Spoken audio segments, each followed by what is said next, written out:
Bonjour à tous et à toutes et bienvenue dans ce nouveau podcast. Vous vous demandez sûrement ce qu'est la matrescence. Je vous rassure, la première fois que j'ai entendu ce mot, moi aussi, j'ai tilté. La matrescence, c'est simple, c'est la contraction du mot maternité et adolescence. Vous savez, cette période plutôt ingrate et inconfortable qui dure plusieurs années où rien ne va dans notre corps et notre esprit. Eh bien, l'anthropologue Dana Raphael a identifié il y a maintenant 22 ans la naissance d'une mère comme la matrescence. Sauf que cette transition pour la femme est beaucoup plus violente que de l'adolescence parce qu'elle est plus courte dans le temps. Ce changement d'identité peut être très bien vécu, heureusement, déboussolé ou alors faire peur. Ici, on parlera de l'évolution incroyable que subit le cerveau de la femme, mais aussi des pères et parents adoptifs à l'arrivée d'un enfant. On parlera aussi de naissance orgasmique, oui, vous avez bien entendu, de dépression, de baby blues, du rôle des hormones, de la joie immense d'être parent, de sexualité, de l'allaitement, mais aussi de ses difficultés et de la solitude. Bref, on balayera un large éventail de sujets qui tournent autour de cette période si importante de notre vie et surtout, pas de tabou. J'espère qu'à la fin de votre écoute, vous vous sentirez moins seul et plus puissant, plus puissante.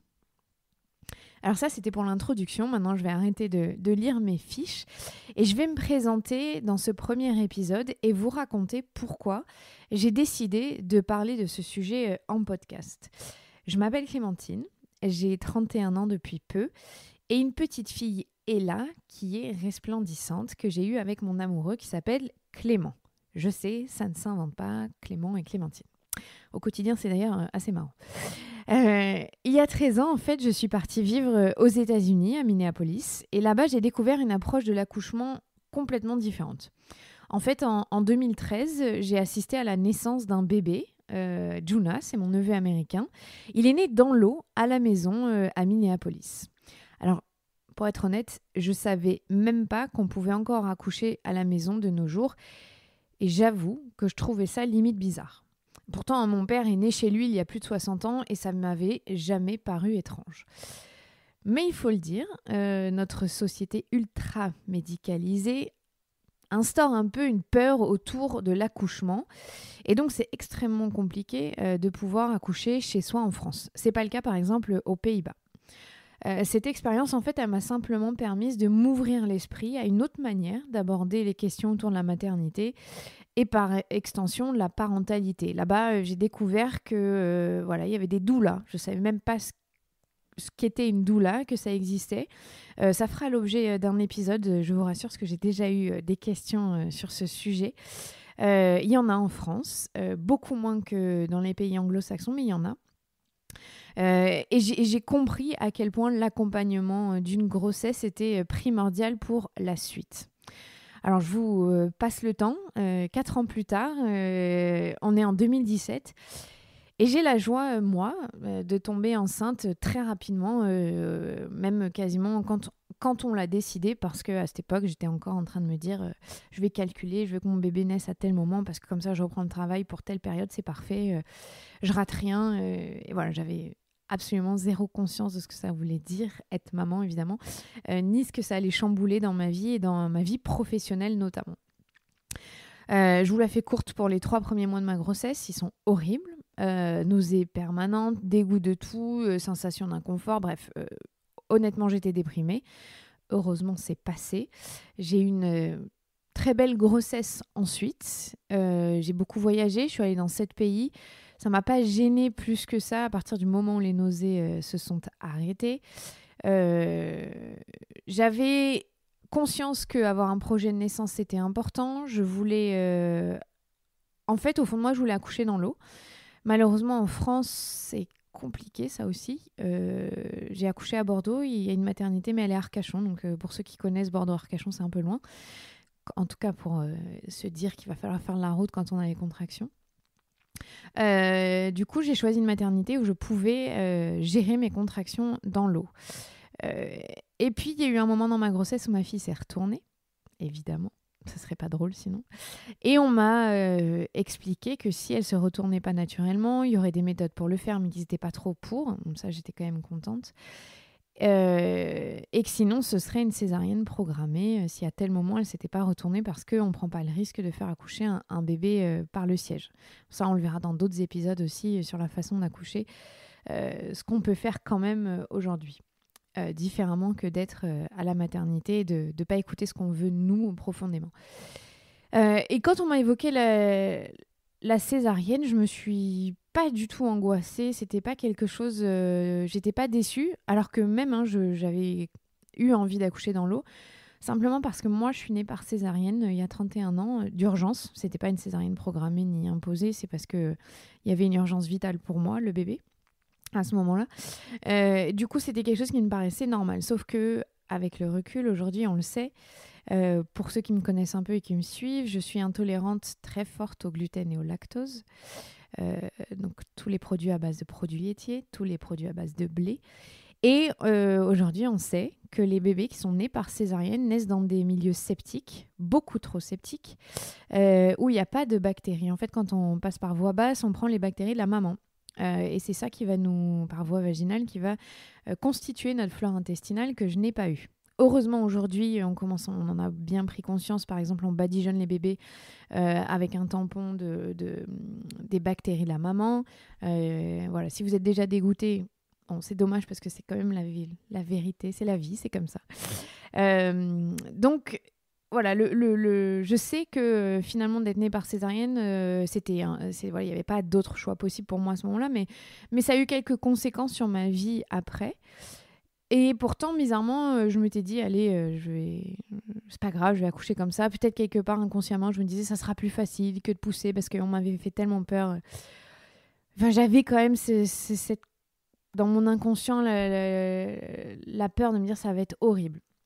Alors, c'est sûr, vu que c'est très psychologique, tout ça, on nous parle pas en des termes heureux de la naissance, et c'est bien dommage. Je pense qu'on a tous tendance à se dire, à se tendre et à se dire ouh là là, c'est horrible dans les dernières semaines qui arrivent. L'issue finale, ça va être la délivrance, mais la délivrance de quelque chose d'horrible. Voilà, maintenant, j'ai beaucoup étudié, j'ai beaucoup lu. Je sais que ça peut être différent et j'espère que je vais vous aider aussi à avoir des clés, pas moi personnellement, mais via les gens que je vais interviewer pour vous aider à vivre tout ça un peu différemment et surtout à comprendre. Voilà, moi, ça a été le mot clé pour moi, c'est comprendre ce qui m'arrivait. Donc, ma fille est née en septembre 2017 par voie basse. Malheureusement, elle a été extraite avec les forceps parce qu'elle était mal placée dans mon bassin. Et c'est un regret aujourd'hui, avec du recul, 1 an et demi plus tard, parce que je sais que si j'avais pas pris la péridurale, j'aurais pu gérer différemment cet accouchement et du coup ne pas avoir à lui faire subir les forceps. Bon, c'est une autre histoire, mais je vous raconte un peu la genèse de ce podcast et d'où ça s'est venu. Donc je pense que être honnête et raconter mon histoire, c'est important pour que vous puissiez comprendre le déroulé de ce podcast. Et quand elle est née, ça a été, il faut le dire, un tsunami dans ma vie et dans tous les sens du terme. J'étais pas du tout préparée au 4e trimestre, ce fameux trimestre dont personne ne parle, ou très peu dans les séances de prépa à l'accouchement que j'ai adoré d'ailleurs. Je suis honnête, je trouve que ne pas aller au cours de prépa à l'accouchement, c'est dommage, c'est se priver d'un savoir précieux. Alors je pense que toutes les prépas à l'accouchement ne sont pas égales malheureusement, mais moi j'ai eu de la chance d'avoir des super sages-femmes qui m'ont vraiment éveillée et intéressée au sujet. Tout bêtement, j'étais pas sûre de vouloir allaiter, puis quand elles nous ont présenté les pour, les contre, allaiter, pas allaiter, enfin bref, elles nous ont laissé le choix, très honnêtement, et au moins j'ai pu connaître cette joie quand même d'allaiter.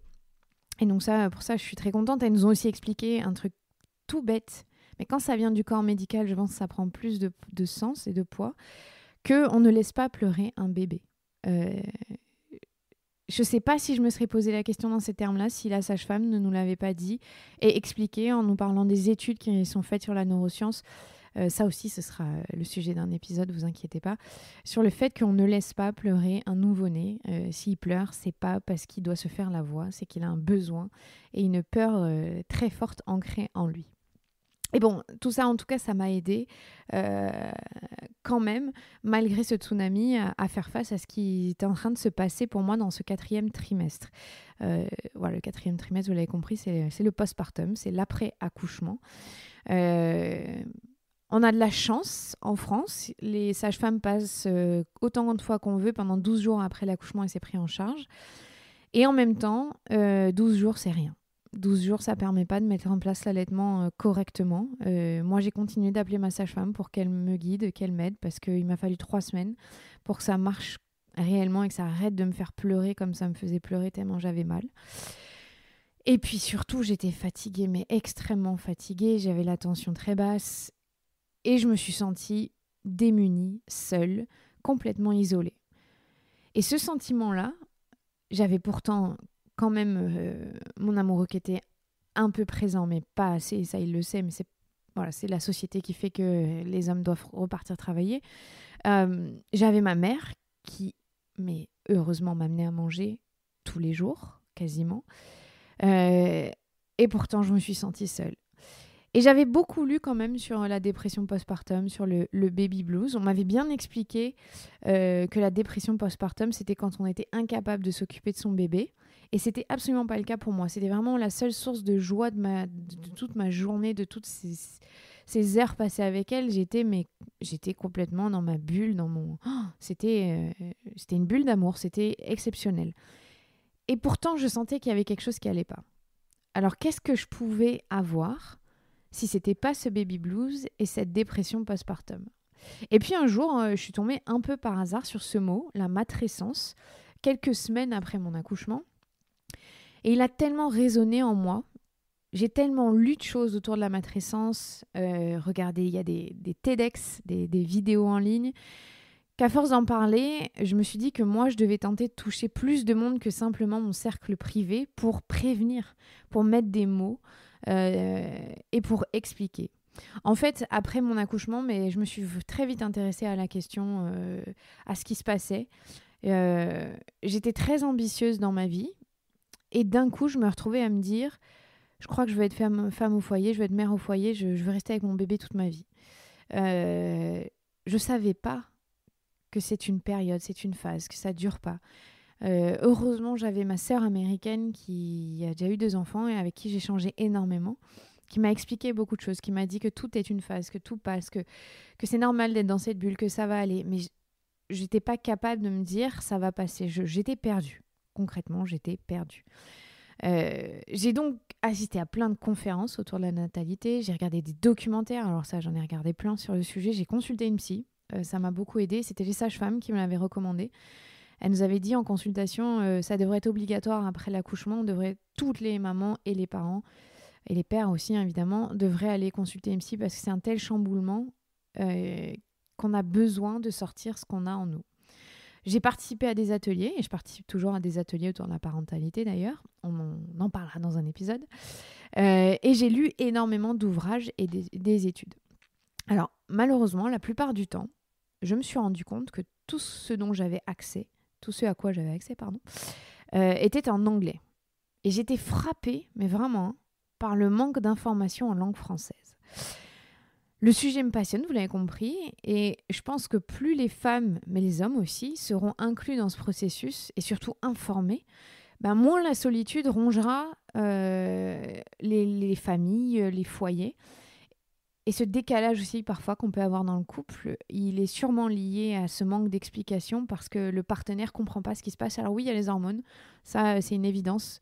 Je suis la première à m'être retrouvée par terre à pleurer, à ne pas savoir pourquoi. Pendant la période du postpartum. Mais je pense que plus on sera outillé, plus on aura de connaissances, plus la parentalité pourra devenir une vraie source de joie où on peut accepter et avoir de la bienveillance envers nous. Accepter cette ambivalence et ces sentiments très paradoxaux qu'on peut ressentir. On parle aujourd'hui beaucoup de parentalité positive. Et c'est vrai que si on n'a pas la réciproque envers soi-même, envers son conjoint, et c'est un travail au quotidien et je m'inclus dedans, c'est compliqué de montrer l'exemple à nos enfants. Et c'est compliqué de se sortir de ce cercle un peu négatif et de ces sentiments, de ce ressentiment qu'on peut parfois avoir après une grossesse. J'ai aussi voulu parler de ce podcast parce que souvent, quand sur les réseaux sociaux, j'ai posté des choses sur mon chemin en tant que maman, j'ai essayé de pas trop le faire parce que parfois j'aurais pu parler pendant des heures. J'ai toujours reçu des messages de maman, de papa, d'ailleurs, je le dis parce que j'ai beaucoup d'hommes qui me suivent, donc de papa, mais de mamans qui me disaient qu'elles avaient tout remis en question après leur premier enfant, qu'elles n'avaient pas compris ce qui leur arrivait. Et à quelques-unes, j'en ai parlé, j'ai dit, mais est-ce que vous connaissez le mot matrescence ? Est-ce que vous êtes déjà intéressé à ça ? Et non. Non, la plupart n'avaient pas eu accès à cette information-là, et je pense que c'est crucial. Donc, tous ensemble, on va pouvoir parler de ce sujet dans les prochains épisodes. Je vais interviewer beaucoup de gens. Vous le savez, je vis à Bordeaux, donc je vais aussi pas mal interviewer des gens qui tournent dans la région, qui sont dans la région, qui s'occupent de femmes dans la région. Je vais interviewer des gens, des grands noms aussi, qui sont plus concentrés à Paris. Et je vais interviewer évidemment des parents. Donc, n'hésitez pas à aller sur le site, non pas le site, les réseaux sociaux La Matrescence, @lamatrescence, MATRESCENCE, pour me parler. Si vous avez besoin, envoyez-moi des messages privés si vous voulez témoigner. Si vous avez des choses à raconter, parce que ça va beaucoup m'intéresser. Donc, il y aura un deuxième épisode et plein d'autres. N'hésitez pas donc à nous suivre ou à me suivre sur les réseaux sociaux, surtout sur ce compte, à mettre 5 étoiles sur iTunes à ce podcast. Laissez vos commentaires, c'est très important. Et avant de terminer, moi, je voudrais vous poser une question. Et pour vous, c'était comment ce 4e trimestre, ce fameux moment postpartum ? Merci, à très vite. Bonne écoute. J'ai hâte de lire vos réponses sur les réseaux sociaux. Au revoir.